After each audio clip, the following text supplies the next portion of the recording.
I have an iPad. I have an iPad. So just kidding. It's not really my iPad. It's actually the school's iPad. And I have to turn it back in tomorrow. But I got it for a full week. And the reason why I got it was because we were working on using technology this week in our math class. And so we had to look up a bunch of, it's not opening for me, sliding the wrong way, a bunch of apps that we could use in our classroom for math. And then we had to do a bunch of technology-filled things for assignments. And so in the book, we read a chapter on technology also to go along with this. And it lists criteria that we should look for when picking out fun little apps. Like, for one, it shouldn't... Oh, it went blank on me. It shouldn't just be fun. It should also be educational and work, unlike the one that... Oh, there we go. The one that I clicked on. So, you want to make sure that the children would be challenged. This was the app that I chose for my assignment, called Splash Math. So you want to make sure the children are challenged and that it's not just boring drill and practice that they can already do.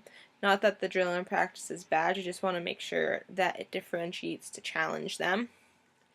How are they going to be engaged? Like in this game, you're like a little cool, give me a second, spaceships. So there's spaceships and little cool zoomy things.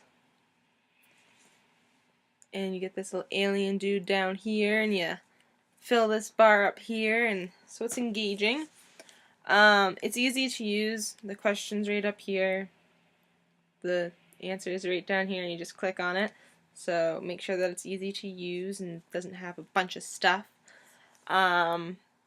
How does it support the knowledge that you're looking for? That was one thing we really had to go over with the assignment. Like this assignment, this was for the assignment I did, and it targeted using the appropriate units. So like it asked which unit of capacity is larger, a pint or a gallon, and a gallon is, but if I clicked on a pint, it would even support them and say down at the bottom that a gallon is equal to 8 pints, so a gallon's actually larger.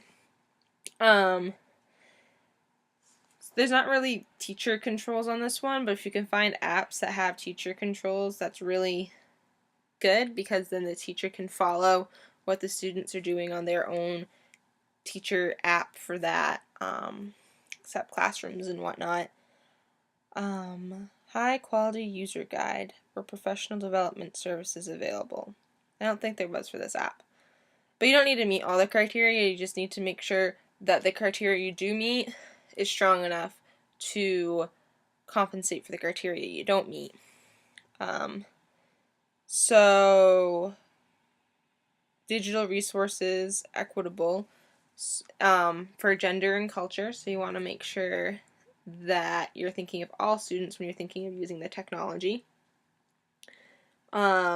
Licensing agreements and whatnot. Can you buy the app and put it on all the iPads, or do you have to buy the app for every single iPad? Make sure that it will run on the computers or on the iPads, whatever you're using your technology for. You want to make sure that it's compatible. And these are just some criteria. We actually got more criteria in class on how to grade an iPad app, but that was just one of many rubrics that are out there. So, had fun with technology this week. Have fun with technology every week. But just make sure that it's really beneficial to the kids. Like, don't just be using technology for technology's sake. Make sure you're using technology for the benefit and of your kids and their growth. Like, you just don't want to be like, here, have an iPad, and then just let them go gung-ho on it. There needs to be a reason why you're giving them an iPad or computer or internet, smartboard, anything. There needs to be a reason why you're doing it. So that's that, and I'll see you again next time.